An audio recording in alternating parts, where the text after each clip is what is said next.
3, 2, 1. Bismillahirrahmanirrahim. Alhamdulillah, assalatu wassalamu ala rasulillah, amma ba'du.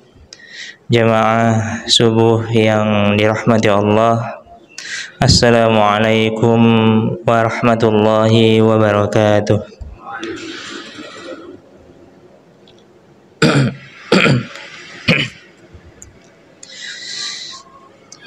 Kita mengetahui bahwa iman itu sifatnya dinamis, bahwa al-imanu yazid wa yankus, ya.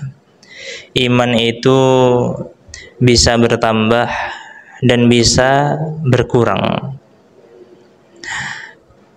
Iman itu bertambah karena kita melakukan ketaatan, dan iman itu bisa turun jika kita melakukan kemaksiatan.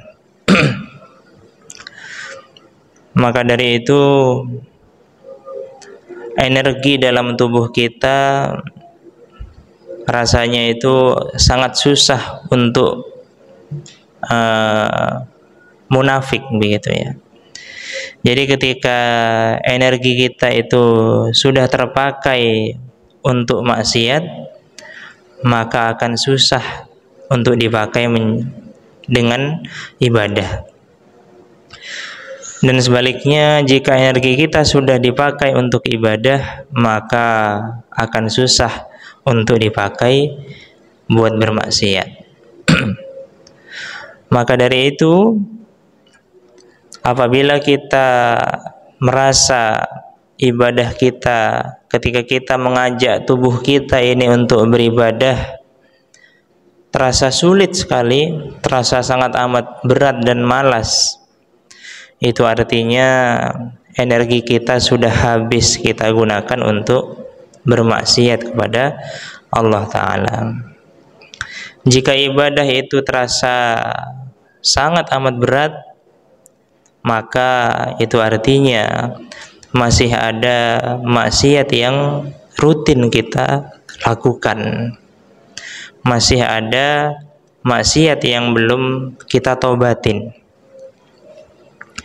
Jadi solusi yang utama yang menjadi cara agar kita selalu semangat dalam melakukan ibadah adalah dengan cara kita senantiasa bertaubat kepada Allah Ta'ala. Namun sangat disayangkan bahwa mungkin masih banyak dari masyarakat kita, saudara-saudara kita yang seiman, yang belum tahu bagaimana cara bertaubat yang benar, bagaimana cara taubat yang taubatan nasuha. Taubat sebagaimana ibadah yang lain itu ada syarat-syaratnya, ada rukun-rukunnya, ya, dan juga ada pembatal-pembatalnya. Sama seperti sholat, ada syaratnya dan ada yang membuat sholat itu batal. Maka taubat itu juga sama, ada yang menjadi syarat-syaratnya dan juga ada yang bisa membatalkannya. Jamaah subuh yang dirahmati Allah, dosa itu dilihat dari cara bertaubatnya, maka dibagi menjadi dua. Ada dosa yang hanya menyangkut diri kita sendiri, dan ada pula dosa yang merampas hak orang lain. Jika kita melakukan dosa yang hanya menyangkut diri kita sendiri tanpa merugikan orang lain, maka syarat taubatnya itu ada 3. Apa saja 3 syarat taubat bila dosanya itu tidak merugikan orang lain? Yang pertama adalah berhenti total. Maksudnya berhenti total adalah kita sudah tidak melakukan maksiat itu lagi. Kita berpindah dari segala hal yang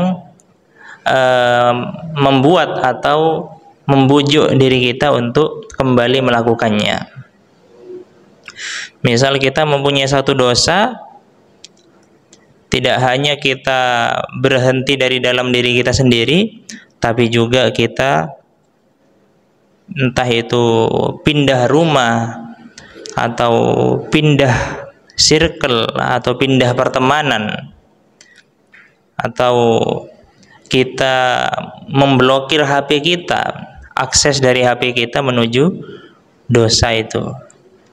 Jadi berhenti itu tidak hanya dalam hati, tapi juga orang yang bertobat itu berhenti total dengan cara memberangus semua jalan menuju maksiat yang dia rutin lakukan. Kalau dia masih menyisakan beberapa cara untuk mengakses dosa itu, berarti dia belum berhenti total. Ya. Dia ngakunya bertaubat, tapi circle-nya masih sama. Orang yang dia temani masih sama. Padahal dia tahu orang yang dia temani itu adalah orang yang selalu mengajaknya untuk berbuat dosa yang sama. Itu artinya belum berhenti total. Nah, jadi syarat yang pertama untuk kita bisa bertaubat adalah berhenti total. Tentu kita sendiri, diri kita sendiri yang tahu bagaimana cara berhenti total itu. Itulah syarat yang pertama. Kemudian syarat yang kedua adalah menyesal atau merasa bersalah.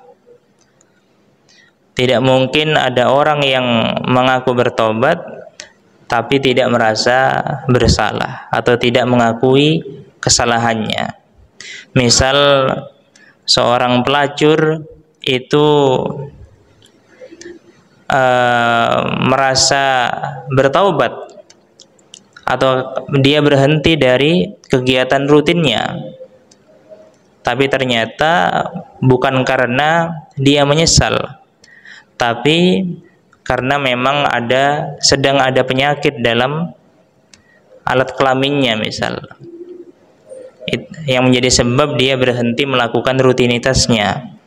Nah, ini artinya dia belum menyesal, belum mengakui kesalahannya. Jadi syarat taubat yang kedua, kita harus menyesal dan mengakui kesalahan atau dosa atau maksiat yang sudah kita lakukan. Kemudian syarat yang ketiga adalah bertekad untuk tidak melakukan lagi. Ya. Jadi bertekad supaya di masa depan ini untuk tidak mengulangi lagi. Nah, maka dari itu, jika kita mengaku sudah bertaubat tapi ternyata di masa depan kita melakukannya lagi, maka taubat kita dianggap sudah batal dan kita harus mengulangi syarat-syarat yang 1-3 ini. Nah, itulah jamaah sekalian 3 syarat taubat jika dosa atau maksiatnya itu tidak merugikan orang lain. Jadi tidak cukup dengan cara kita